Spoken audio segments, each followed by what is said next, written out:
Since at least the 1980s, various surveys conducted on the subject have revealed the astonishing fact that roughly half of all Westerners, from the United States to Great Britain, believe they have been contacted at some point in their lives by the spirit of someone who has died.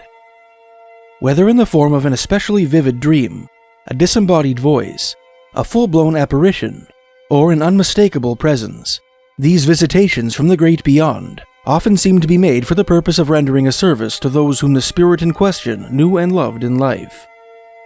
In this piece, we will examine 3 such stories unique to the Great White North, all of which appeared in the archives of the late great Fortean researcher Gary Mangiacopra, and in different issues of the magazine Fate.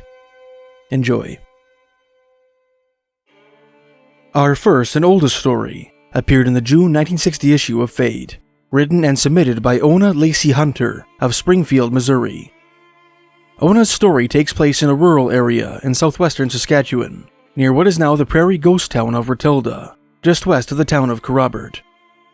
In 1916, Ona's father, John Bradley, owned a farm in the area, where he lived with his wife and their son, Grover. Ona herself was already married and living with her husband on an adjoining farm. On January 16, 1916, John Bradley died suddenly from a heart attack. Since there was no undertaker nor mortuary within 40 miles, the Bradley family decided to bury John on his own property and spend 3 days chiseling a grave from the frozen earth.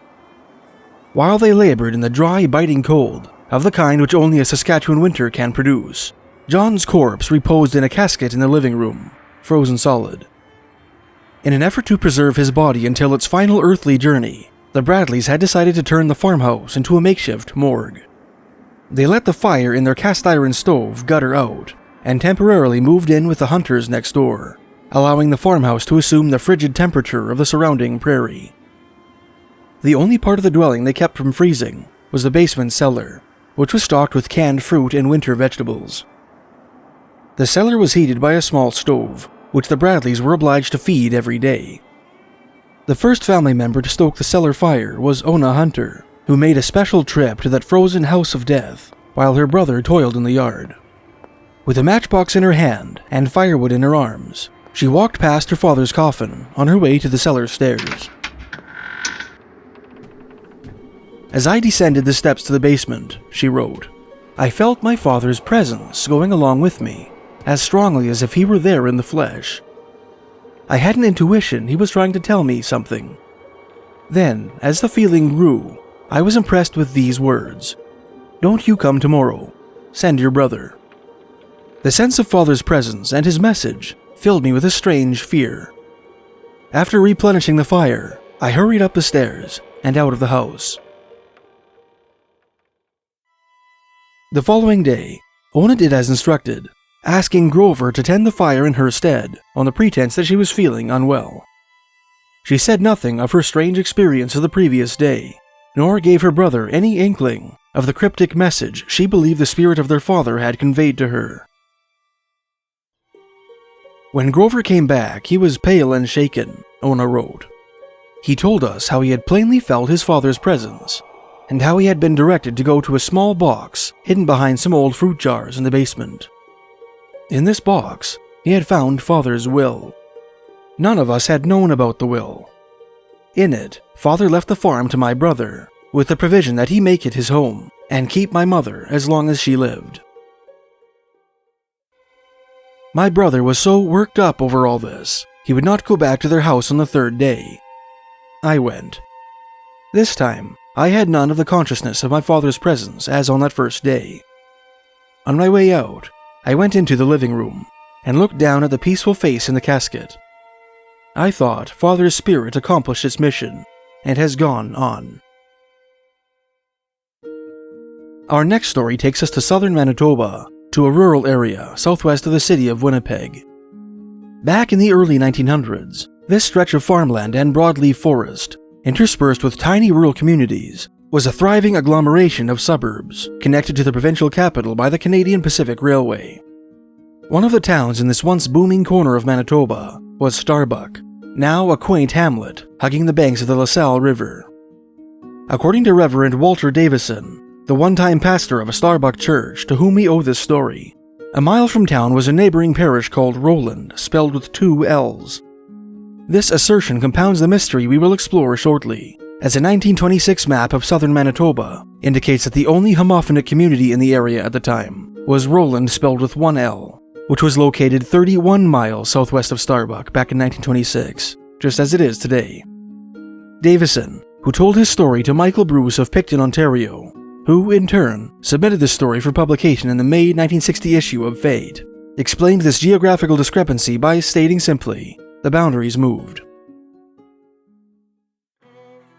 Davison began his story by explaining that, back in 1920, his Starbuck congregation included a widow named Mrs. Parker and her 2 teenage daughters, Eileen and Mary, all 3 of whom he knew quite well. In the early 1920s, Davison was transferred to the parish in Roland, and naturally fell out of touch with the Parkers and other of his former Starbuck parishioners, as his new congregation demanded all of his time and energy, and as automobiles and telephones were luxuries which most Manitobans did not enjoy at the time. One day, in March 1924, Davison wrote, after I had been at the new parish almost a year, I heard a knock at the door, and there stood Mary Parker. "Could you come at once, please, Mr. Davison?" she asked. "My sister Eileen is ill and wants to see you." "Certainly I'll come," I said. "I'm sorry to hear that she is ill." And in a few moments we were on our way, talking about various matters as we walked along. Less than a mile into their journey, the pair walked past the members of a road crew who were busy about their work. So engrossed were they in their conversation that neither pedestrian stopped to address the laborers, both of them continuing to chat as they walked by. When they finally arrived at the Parker residence, Mary urged the Reverend to use the front door, while she herself went around the back. Davison did as requested, and rapped on the door. "Mrs. Parker answered my knock," he wrote. "Good afternoon," I said. "Your daughter Mary called on me a few minutes ago. She tells me that Eileen is ill, and wishes to see me." "Mary!" exclaimed Mrs. Parker. "It couldn't." She checked herself, and said, "Please come in. Eileen is very ill, and wants to see you, but I couldn't leave her to fetch you. It came on so suddenly." Davison proceeded to the bedroom where the sick girl lay, and ministered to her spiritual needs. He neglected to disclose any details about their bedside chat, as all good confessors must, and left the room when their conversation was finished. On the other side of the door stood Mrs. Parker, with a puzzled look on her face.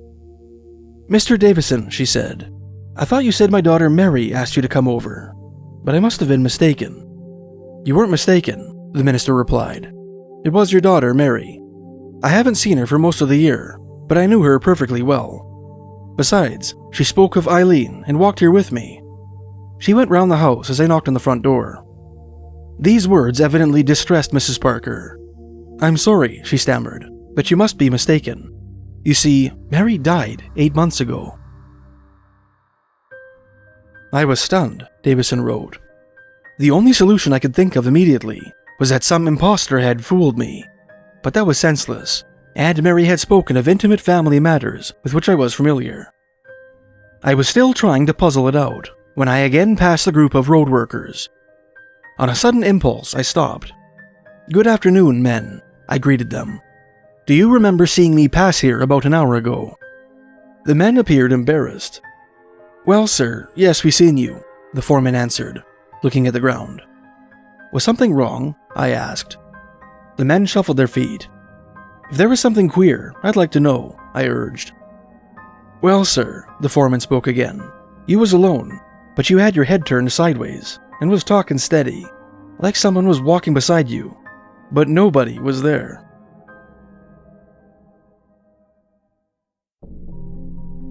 Our third and final story was submitted by Richard W. Steinke of Winnipeg, Manitoba, and published in the November 1961 issue of Fate.